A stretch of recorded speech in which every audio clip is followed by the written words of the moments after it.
Welcome to Real Talk with Real Taxpayers, where we stay awake in a world that wants you asleep. Most people think rock bottom feels like chaos. Well, mine sounded like silence, and not the peaceful kind of silence. The kind that shows up when God's been trying to talk to you for years and you've been drowning him out with noise. That means alcohol, work, hustle, achievement. I wasn't addicted to any of those things. I was really addicted to avoiding the truth God kept whispering. And the day everything collapsed for me was the day he finally stopped whispering and made me listen.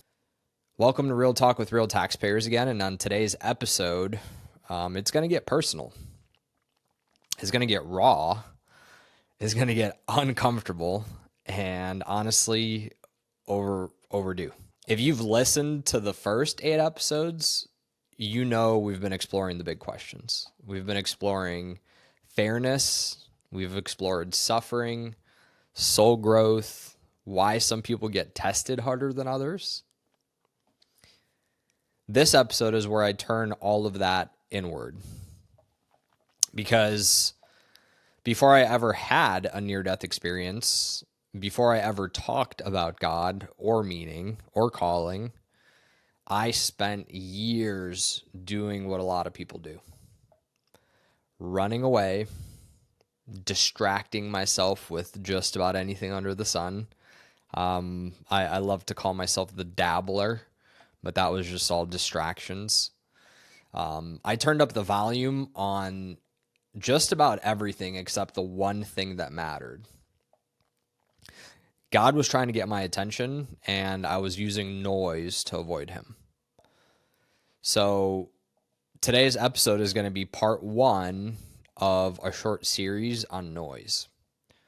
Because I didn't just accidentally overdose. I built a perfect storm around it, step by step. And today I'm going to tell you the story that led to that moment. The OSU game day, the bar, the car crash, the shame, and of course, most importantly, the lesson underneath it all. And if this resonates, I'll go deeper in future episodes. But today, we start with the noise. So first off, I want to define what noise is. Noise is anything that you use to avoid sitting with yourself. Sometimes it can look responsible on the outside. Sometimes it could feel productive, but ultimately it just keeps you busy and it empties your soul. And noise can be work you don't even like. Noise can be success you don't even want. Friendships you don't feel. Distractions that make you feel alive, but in reality are slowly killing you on the inside. And looking back, when I was going through my whole, come to terms and overdose experience, I wrote in a diary, and I wrote a lot.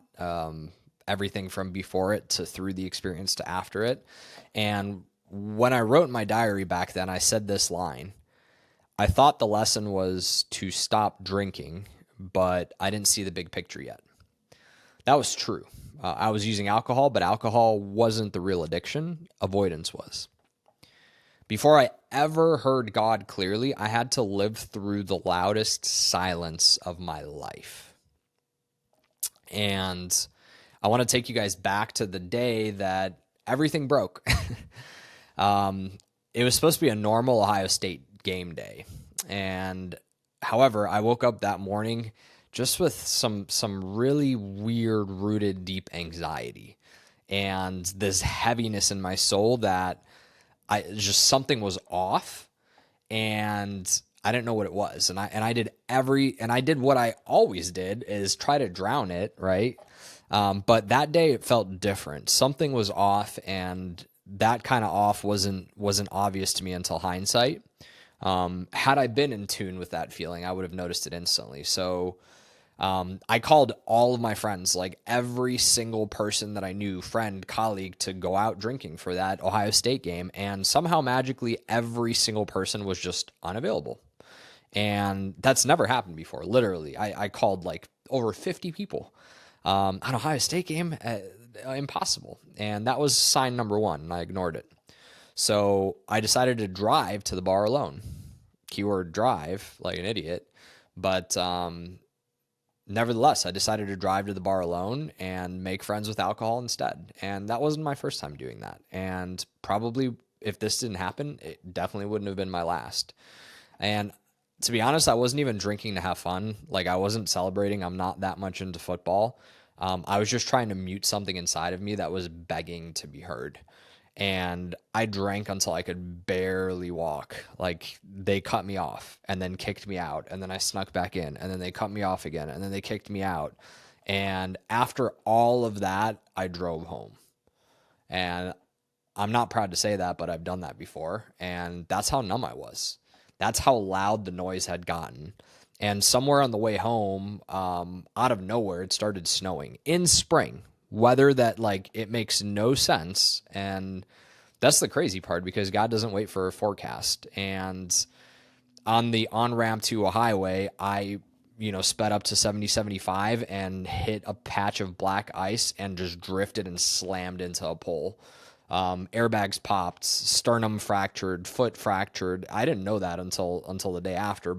And in that moment that crash happened, I panicked, and you'd think that would have woken me up, and it didn't. My first instinct was to flee.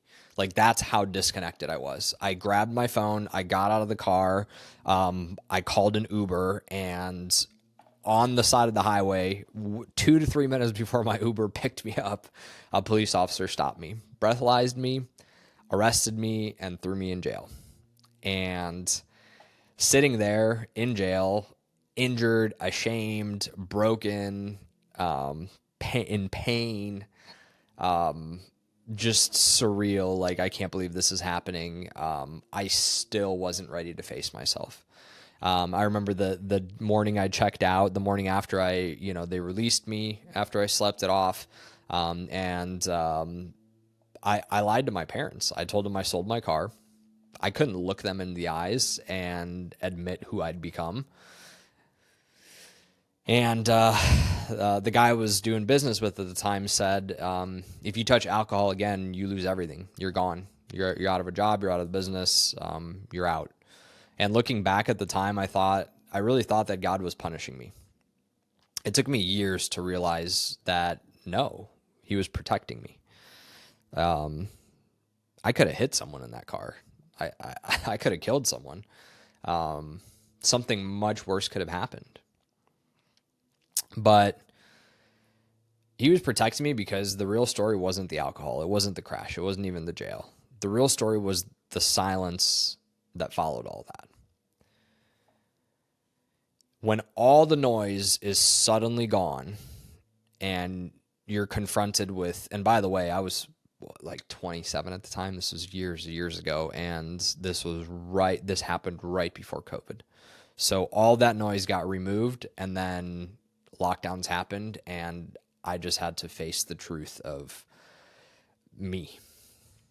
I had no idea who I was without the distractions, without the hustle, without the constant stimulation, without the noise that I've accustomed myself to fill, to fill my life with over the past God knows how many years. And I remember in my diary at the time that, this is after the fact, but I wrote that it wasn't about quitting drinking. It was about finally being silent long enough to hear my own soul. And systematically, one after the other, noises were shut down in my life. And that's when I realized something I never saw coming. God's been whispering to me for years. Because when the noise was gone, he didn't just show up. He was there. I just kept turning the volume up so I couldn't hear him. And to the listener, here's the part that really matters for you. You don't need to overdose. You don't need to crash your car. You don't need to go to jail to realize that you're drowning in noise. So let me ask you directly, where are you turning up the volume?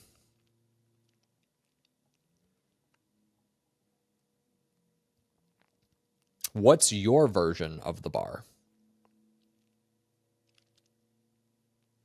What are you pretending is normal, even though it's eating you alive? And what parts of you only speak when everything else is quiet? Y'all don't realize this, but you might be one tiny choice away from hearing the thing God has been trying to tell you for years. And if you're looking for a place to start, here are 2 simple ones. 10 minutes of silence. I'm talking no music, no scrolling, no phones, no distractions, just you. Another one you could do is in the first hour of your day, no phones. Before you do a phone, before you do an activity, before you think about anything, the moment your eyes open, you write down 3 things you're grateful for. Start your day with gratitude. I'm talking before you drink water. 3 things you're grateful for. Some days it's very easy to do. Some days it's like, pulling teeth to even think of one. But write down 3 and do this every single day. The thing you have to realize is noise screams. God whispers. If your life feels loud, that's not an accident. I know it's short, but that's part 1. Part 1 of how I built a life loud enough to drown out God and how he broke through anyway. In the next part in this series, I'm going to talk about what came after the crash. Not the noise, but the silence that followed. The silence that forced me to confront the real question. And that was, if God isn't punishing me, then what is he trying to tell me?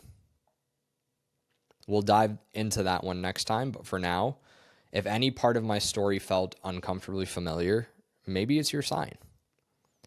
Maybe your soul's been whispering too. Maybe this is the moment you finally stop turning up the noise. Thanks for listening, and I'll see y'all in part 2. Now go live awake, and if this shook something inside of you, share it with someone still sleepwalking.